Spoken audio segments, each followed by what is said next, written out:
Maths grade 5 exercise 2A। Students, इसके हम 2 questions कर चुके हैं। आज क्वेश्चन नंबर 3 करते हैं। ये MCQs का क्वेश्चन है। इसमें 4 ऑप्शंस दिए होते हैं और एक ऑप्शन उसमें दुरुस्त होता है। तो हमने अब देखना है कि वो कौन सा दुरुस्त है और वो देखना है कि क्यों सही है। एक जो टिक करना है उसकी वजह पता होनी चाहिए और जिनको रिजेक्ट करना है उनकी भी वजह हमें पता होनी चाहिए।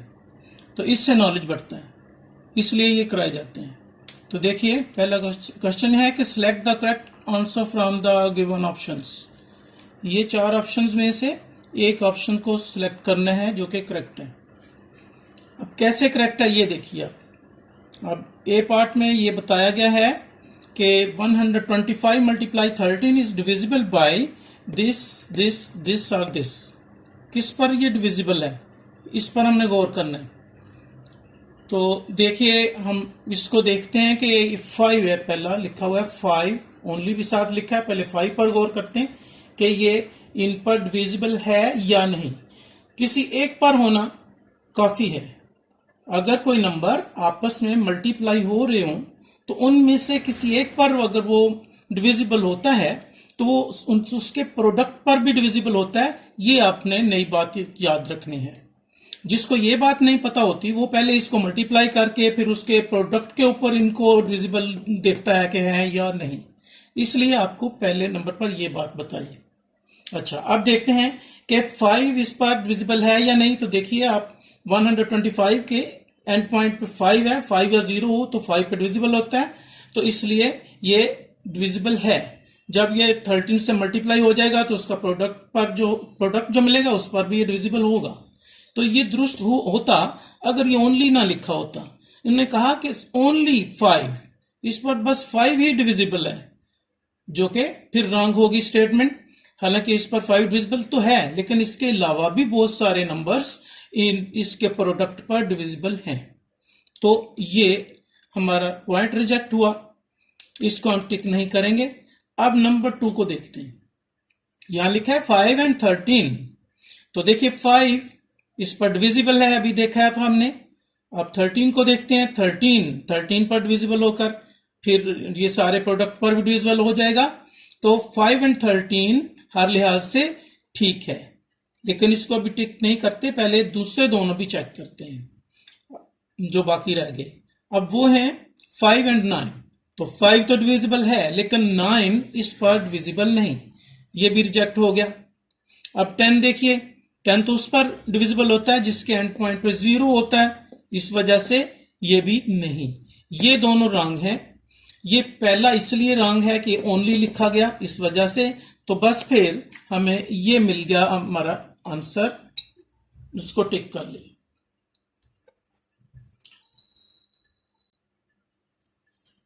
ओके, अब बी पर आते हैं। All multiples of 6 are divisible by this and this. किस पर डिविजिबल है? 6 के ऑल मल्टीपल्स। तो इसमें एक्टिविटी में हमने 6 के मल्टीपल्स लिख लिए ताकि हमारे सामने चीज रहे जिसको हमने चेक करना है। तो अब देखते हैं कि डिविजिबल है या नहीं। अब देखिए 2 इस 6 के सब मल्टीपल्स पर डिविजिबल है, क्योंकि 2 जब 6 पर डिविजिबल है तो सब पर डिविजिबल है, जितने भी आने वाले इसके आगे भी है। अब ये आप जानते हैं कि 2 6 पर लाजमी डिविजिबल होता है, ये आप पहले डिविजिबिलिटी पढ़ चुके हैं। उसके बाद लिखा 6, तो 6 अपने आप पर तो डिविजिबल होगा ही, तो इसलिए वो उसके सारे मल्टीपल्स पर भी डिविजिबल है। तो 2 एंड 6 ये डिविजिबल हैं दोनों। अब अगर यहां ओनली ना लिखा हो तो फिर ठीक था, इसको हम टिक कर देते। लेकिन यहां ओनली भी अगर लिखा हो तो इसका मतलब है कि सिर्फ 2 एंड 6 के मल्टीपल्स पर डिविजिबल है, सिर्फ 2 एंड 6, जबकि ऐसा नहीं। फिर तो इस वजह से ओनली लिखने की वजह से हम इसको रिजेक्ट कर देंगे, वरना इसको भी हम टिक करते। अब आगे देखिए 2 एंड 3 ओनली। 2 डिविजिबल है 6 पर, 3 है, आप जानते हैं 6 की डिविजिबिलिटी आपने पढ़ी। लेकिन साथ अगर ओनली लिखा हो तो इसका मतलब है कि सिर्फ 2 और 3 ही इसके सारे मल्टीपल्स पर डिविजिबल हैं, जो कि फिर रॉन्ग स्टेटमेंट हो जाएगी। इसलिए फिर ओनली की वजह से ये रिजेक्ट हो जाएगा, ये भी रिजेक्ट हो जाएगा। अब नंबर 3 को देखिए, लिखा कि 2 इस पर डिविजिबल, यस, यानी कि 2 इसका मल्टीपल 6 के मल्टीपल्स पर डिविजिबल है, 3 6 के मल्टीपल्स पर डिविजिबल, 6 भी डिविजिबल, तो ओनली नहीं लिखा इसके साथ, तो इसका मतलब ये राइट आंसर हुआ। इसको हम टिक कर सकते हैं। हाँ, अगर इसके साथ भी ओनली लिख देते तो फिर एक 1 भी ऐसा था जो सारे पर डिविजिबल था, फिर वो भी रॉन्ग हो जाता। तो इसके साथ ओनली नहीं लिखा और ये डिविजिबल भी हैं, तो स्टेटमेंट राइट हो गई। तो इसका नेक्स्ट पढ़ने के बाद फिर इसको देखते हैं। तो इसके बाद है 6 ओनली 6 डिविजिबल है। ये 6 के मल्टीपल्स पर 6 वैसे तो डिविजिबल है, लेकिन ओनली लिखा कि सिर्फ 6 ही है और कोई नहीं, इसका ये मतलब बनता है। तो ये स्टेटमेंट इस तरह से रॉन्ग हो जाती है। तो 3 स्टेटमेंट्स ये रॉन्ग हो जाती हैं, ये ओनली लिखा होने की वजह से। इस वजह से हम इसको टिक करेंगे, जो कि डिविजिबल भी है और सिर्फ ओनली यहां नहीं लिखा हुआ। स्टूडेंट्स, एक्सरसाइज 2A का क्वेश्चन 3, अब इसका पार्ट सी करते हैं। सी, इसमें सी पार्ट है, all the numbers ending with 3 zeros are divisible by this और दिस। 4 ऑप्शंस दे दिए गए। तो ऐसा नंबर जिसके एंड पर 3 0 हों, वो आपने पढ़ा है डिविजिबिलिटी में कि वो 8 पर डिविजिबल होता है। तो इस तरह से ये आंसर तो हमें पता चल गया कि जिसके एंड पर 3 0 हों वो 8 पर डिविजिबल होता है, तो पहला ही ठीक है। लेकिन हम बाकी 3 को भी एक दफा गौर करते हैं। अब दूसरे में देखिए कि दूसरे ऑप्शन में लिखा 4 ओनली। अगर सिर्फ 4 लिखते तो जिसके एंड पे 3 0 हों 4 उस पर डिविजिबल होता है, फिर इसने भी ठीक हो जाना था इस ऑप्शन ने भी, लेकिन लिखा उन्होंने ओनली, कि ओनली 4 ही उस पर होता है, हालांकि उस पर बहुत सारे नंबर डिविजिबल होते हैं।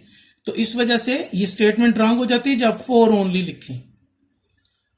अब इसके 3 नंबर को देखते हैं। इसमें लिखा है कि उस पर 6 भी डिविजिबल होता है और 8 भी होता है। 8 तो हमें पता है कि होता है, उसकी डिविजिबिलिटी में पढ़ा है, लेकिन 6 के लिए ऐसा नहीं पढ़ा कि कोई ऐसा नंबर जिसके एंड पर 3 0 हो, 6 जरूर उस पर डिविजिबल होगा भी, लेकिन लाजमी नहीं कि हो। इस वजह से ये ऑप्शन रॉन्ग हो जाएगा, ये ऑप्शन ठीक नहीं है। नंबर 4 को गौर करें तो इसमें है कि 4 5 एंड 10 ओनली। तो 4 उस पर डिविजिबल होता है जिसके एंड पे 3 0 हो, यस ठीक है। 5 होता है, यस 5 0 या 5 लगाओ तो 5 भी होता है।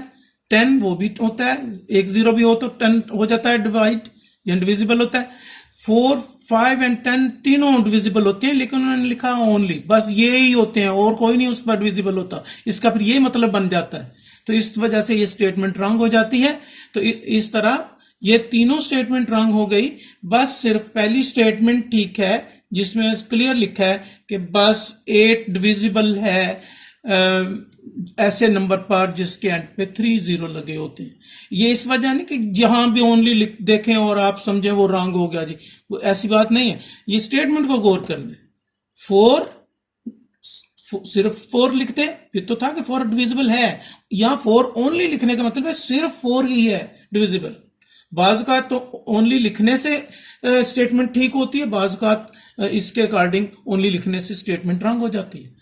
ओके, अब हम इसका डी पॉइंट करते हैं। अब डी पॉइंट देखिए, इसका डी पार्ट पर है कि 444 is divisible bye these options. कौन से ऑप्शंस पर ये डिविजिबल है 444? तो पहला देखिए 4 ओनली, सिर्फ 4 ही डिविजिबल है। इसका ये मतलब बनता है 4 ओनली, सिर्फ 4 ही डिविजिबल है। हाँ 4 डिविजिबल तो है, लेकिन डिविजिबल 4 के अलावा भी बहुत सारे डिविजिबल हो सकते हैं इस पर, इसलिए ये स्टेटमेंट रॉन्ग हो गई। इसी तरह 2 जिसके यहाँ एंड पॉइंट पर इवन नंबर हो उस पर हो जाता है, तो ये 2 भी इस पर डिविजिबल है।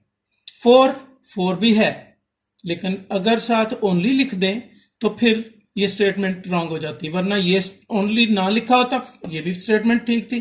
2 और 4 डिविजिबल हैं, वो भी स्टेटमेंट ठीक थी। तो इधर भी ओनली लिखा, इधर भी अगर ओनली लिखा हो तो फिर ये दोनों स्टेटमेंट रॉन्ग हो जाती।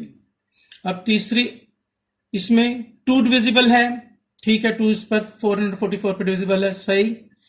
3 डिविजिबल है, 3 कैसे है, इसको प्लस करें, 4 and 4 8 and 4 12, 12 पे 3 हो जाता है डिवाइड, तो 444 पे भी हो जाता है, ठीक है। 4 भी डिविजिबल है एंड 4 भी डिविजिबल है। अगर लिखा हो साथ ओनली कि सिर्फ यही है, इसके अलावा नहीं कोई डिविजिबल, तो फिर बात रॉन्ग हो जाती है, स्टेटमेंट रॉन्ग हो जाती है। तो इस तरह ये लिखने से ये स्टेटमेंट भी रॉन्ग हो जाती है। अब आगे देखिए, इसमें लिखा है 2 3 4 एंड 6, ये सारे डिविजिबल हैं, लेकिन एक अगर 1 भी लिखा होता तो वो 1 तो हर एक पर ही डिविजिबल है, लेकिन अगर नहीं लिखा तो ये भी तो नहीं लिखा ना कि बस ये सिर्फ ये ही डिविजिबल है। इसलिए अगर इधर कुछ ओनली वगैरह कुछ नहीं लिखा, फिर स्टेटमेंट ठीक बनती है कि इन सब पे डिविजिबल है, ये सारे नंबर डिविजिबल हैं, 444 पर ये सब डिविजिबल है, तो इसलिए फिर ये स्टेटमेंट ठीक है। ये स्टेटमेंट तीनों रॉन्ग हो जाती हैं। और ये तब अगर इधर ओनली ना लिखा होता फिर इन्होंने भी हो जाना था, टिक हो जाने थे सारे, क्योंकि हमने एक को ही टिक करना होता है। तो बुक के अकॉर्डिंग ये दुरुस्त आंसर है, तो इसका मतलब है फिर इधर ओनली होना ही चाहिए। अब हम इसका part E, last part question 3 का वो करते हैं। लिखा a number which is divisible by 6 must be, वो जरूर होना चाहिए, a number which is divisible by 6, वो नंबर 6 पर डिविजिबल होता है, must be an even number, जिसके लिए जरूरी है कि इवन हो। हाँ, इवन नंबर होना जरूरी है 6 की डिविजिबिलिटी के लिए, क्योंकि 6 के सारे मल्टीपल्स ऐसे हैं जिस पर जो सब इवन है, तो इवन पर इवन होना जरूरी है। हाँ, ये जरूरी नहीं है कि सारे इवन 6 पे डिविजिबल हो जाते हैं, कुछ ऐसे इवन भी हैं जो 6 पे डिविजिबल नहीं होते, लेकिन जो होते हैं वो सारे इवन ही होते हैं। इस वजह से ये स्टेटमेंट ठीक है। नेक्स्ट पहले देख लें, लिखा एन ओड नंबर, 6 पर जो डिविजिबल है वो जरूरी ओड नंबर ही होना चाहिए, ये तो है ही नहीं, ओड नंबर तो डिविजिबल नहीं होता 6 पर, ये रॉन्ग स्टेटमेंट। 3 नंबर देखें, a prime number, prime number तो 2 इवन नंबर के अलावा बाकी सारे ओड नंबर होते हैं, तो फिर ये कैसे उस पर डिविजिबल हो सकते हैं, ये भी रॉन्ग हो गया। और लास्ट ऑप्शन है एंडिंग विद 0, जो 0 पे एंड हो रहा हो जिसका, वो डिविजिबल, ऐसे नंबर जो 0 पे एंड करते हो सारे 6 पे डिविजिबल होते हैं, तो ऐसा भी रॉन्ग है कि ऐसे नंबर सारे 6 पे डिविजिबल हो। तो बस एक ही ऑप्शन दुरुस्त हुआ कि एन इवन नंबर होना जरूरी है, must be an even number 6 के डिविजिबल पर होने के लिए। तो इस तरह स्टूडेंट्स ये क्वेश्चन कंप्लीट हुआ और हमने हर एक ऑप्शन पर गौर